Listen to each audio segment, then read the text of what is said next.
Olá a todos, hoje é dia 29/3/2023, e começamos mais um podcast aqui da Oriz. Hoje eu estou com o Rafael Fritz, da Root Capital. Eu sou o Beni, responsável pela gestora aqui da Oriz. Rafael, ele é um dos caras mais conhecedores do mundo de Special City. Ele vai explicar um pouco o que é, vai contar um pouco da história dele e um pouco da estratégia que ele está lançando para esse momento de Brasil. Então, Rafael, bem-vindo, prazer falar com você de novo. Conta para a gente um pouco aí da história, da sua história e da história da Root Capital, por favor. Legal.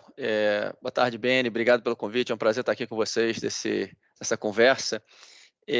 Bom, a Root Capital, o que é a Root Capital? Ela é basicamente uma casa de crédito que só faz crédito com pessoas que só fizeram crédito e só vão continuar fazendo crédito. O produto da Root Capital é, por natureza, crédito.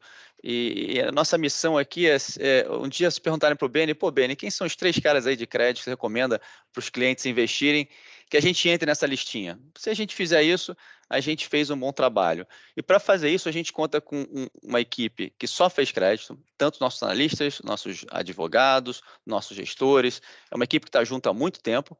A Root Capital tem fundos desde 2010, auditados, com cotas aí pela Mellon. Quem quiser ver o histórico dos nossos mais de 15 fundos que a gente já lançou desde 2010 consegue ver.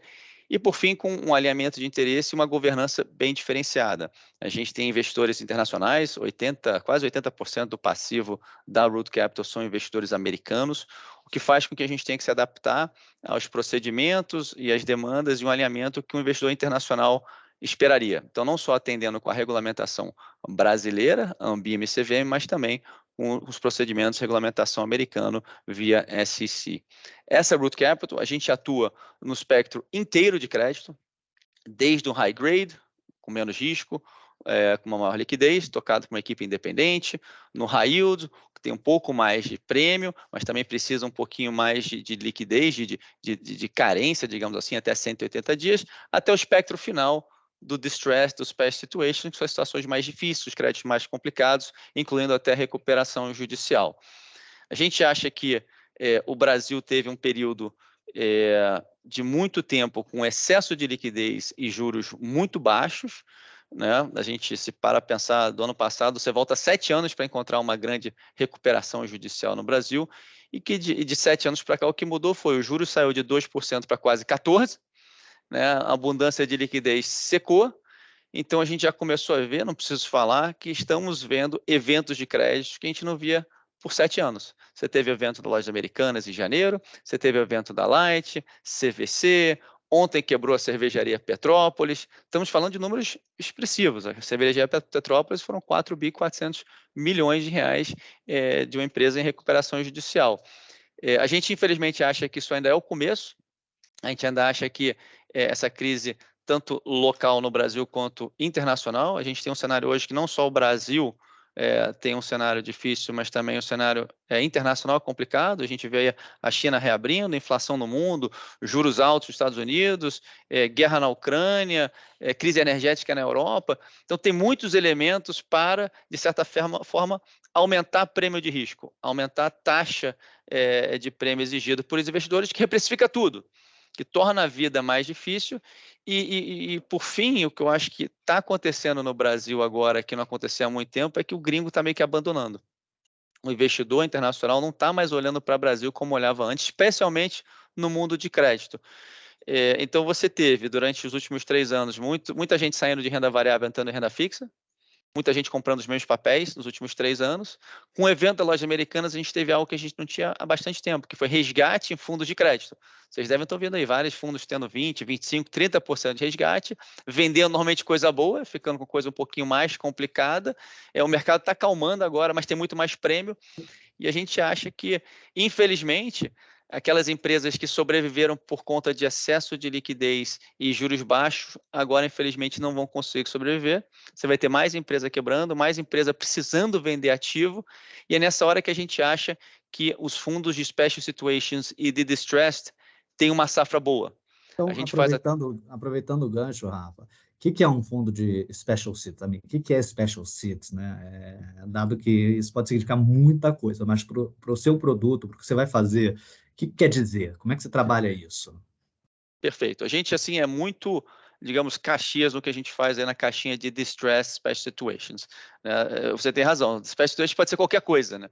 No nosso caso, a gente vai ver o que a gente chama de single names, que é uma empresa que teve um problema, que entrou em recuperação judicial, ou entrou em reestruturação, ou entrou em falência, e que tem valor, que a gente possa comprar um crédito de alguém, seja de um banco, seja de uma debenture, seja um bond lá fora, e que no final do dia essa empresa ou tem uma razão de existir, ou tenha fluxo de caixa, ou tem uma garantia.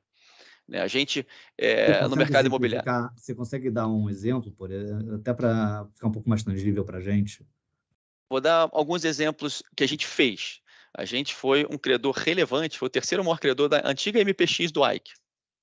A empresa quebrou, tinha vários bilhões de reais vencidos.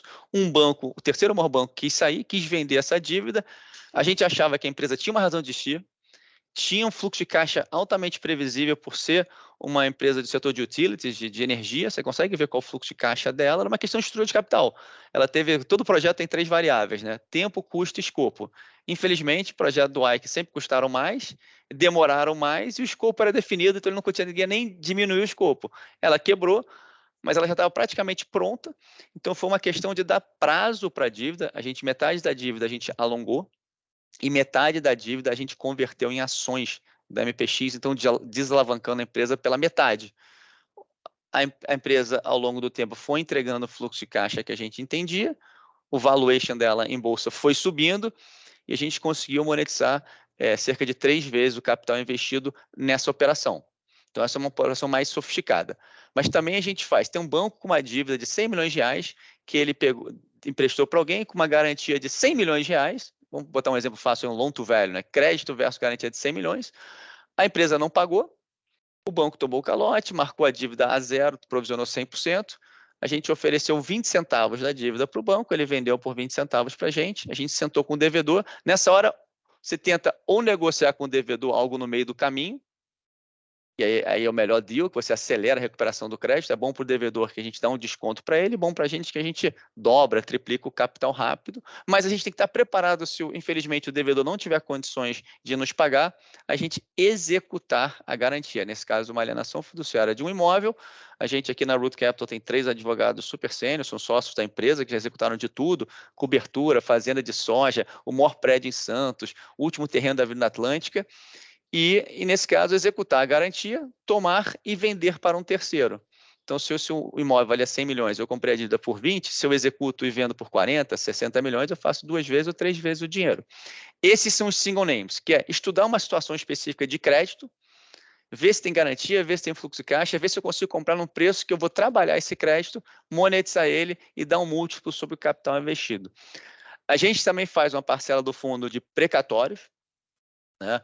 Eu acho que o momento de precatório estava muito ruim nos últimos 2 anos.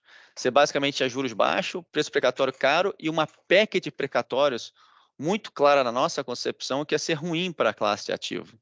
Então, a gente, ano passado, não comprou nada de precatório. E tinha muito pouca gente precisando de liquidez ano passado. Então, os trades que tinham no mercado eram caros e poucos. Hoje, muita empresa está olhando para o seu balanço e ver como é que eu consigo levantar liquidez. Poxa, eu tenho um precatório ali parado, marcado a zero. É um ativo que essa empresa vai querer vender, e no momento agora que a gente teve essa PEC de precatório, que reprecificou para baixo o precatório, juros subiu, taxa de desconto sobe, a gente consegue comprar precatórios a preços muito interessantes. Então, a gente acha que, olhando para frente, vai ter muita empresa tendo dificuldade para a gente fazer os single names, e muita empresa querendo vender ativos não core, né, ativos essenciais do negócio, para fazer liquidez para o seu business plan tradicional, e venda de precatório é uma coisa que vai acontecer. Então, a gente acha, eu não sei se a turma que está vendo a gente gosta de vinho do Porto. Não é todo ano que você tem o vintage, que é o melhor vinho do Porto. Você tem que ter as condições de temperatura, de sol, de colheita para ter um vintage. E quando eu olho para o mercado de crédito atual, a conjuntura local, a conjuntura internacional, juros altos e a falta de liquidez, mostra para a gente, tem todos os elementos para essa safra ser uma vintage, digamos assim, de investimento em special situations. Você vai ter muita empresa precisando de liquidez, muita empresa, infelizmente, se reestruturando, gerando oportunidades interessantes para gestores que souberem separar meio que o joio do trigo. Legal. Então, você está montando um fundo para se aproveitar dessas oportunidades. Conta um pouco do perfil do fundo, né? Prazo de investimento, assim, o que que é a expectativa de retorno, só para a gente finalizar, é, aí a gente dá os últimos recados. Legal. Os nossos fundos, eles sempre trabalham com 2 anos de investimento. Então, a gente faz uma captação e a gente chama o dinheiro ao longo desses 2 anos para investir. Dado que a conjuntura é muito positiva para a classe de ativo, a gente acha que a gente vai chamar dinheiro rápido. Então, acho que nos primeiros 12 meses a gente deveria chamar todo o dinheiro que for captado. A gente pode reciclar nesses 2 anos. E depois de 2 anos, o fundo entra no seu período de harvest, que é o período de devolução de capital para o investidor. Então, tudo que for entrando depois do segundo ano, a gente vai devolvendo para o cotista. Então, o fundo tem 2 anos de investimento e um prazo máximo de 4 anos de desinvestimento. Mas como a gente vai devolvendo tudo depois do segundo ano, o duration desse fundo normalmente é 3 anos e meio a 4.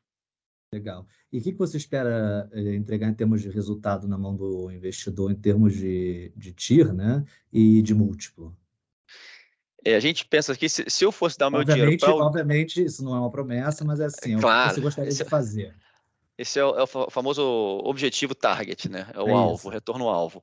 Eu acho que se você for dar dinheiro para um cara ficar até 4, 6 anos com o seu dinheiro travado, você precisa de prêmio. A gente acha que uma taxa, digamos, razoável para esse tipo de produto seria CD mais 15. E o que é o legal? Como a gente teve vários fundos que a gente capta de distress desde 2010, a gente consegue mostrar um histórico do que foram os outros fundos. E como quando a gente tem uma safra que a gente brinca que é o vinho do Porto, que é o vintage, a gente chama de special situations, que sim, aqui é realmente uma situação especial.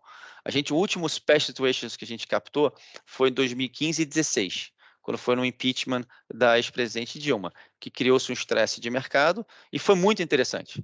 Então, assim, quem estiver nos assistindo e quiser ver o que é uma proxy desse fundo, o nosso Special Situations 1, que tem no site da Root Capital, ele mostra um pouco do que poderia ser a rentabilidade desse tipo de produto. A gente sempre precifica os ativos buscando entregar CDI mais 15 para o cotista. Legal. Rafael, eu queria agradecer o seu tempo. A captação está terminando, né? A gente tem aí mais 1, 2 semanas para finalizar essa captação. Quem tiver interesse em conhecer mais, tirar dúvidas, fiquem à vontade para ligar aqui para a Oriz, bater um papo com a gente e a gente esclarece qualquer dúvida. Rafael, super feliz de tê-lo aqui. A gente está fazendo essa captação sabendo que você é um dos melhores que tem aí na indústria, então estamos felizes com essa parceria e teremos bastante frutos aqui. Pô, legal. Agradeço o convite, a oportunidade, a confiança. Qualquer dúvida, estamos às ordens e podem procurar o Niemeyer também. Pode falar com ele Não, que ele está à disposição. Felipe Niemeyer da Road Capital, ele também pode atender o telefone, verdade. É isso aí. Tá bom. Rafael, muitíssimo obrigado e falamos em breve. E novamente a todos, muito obrigado pela atenção.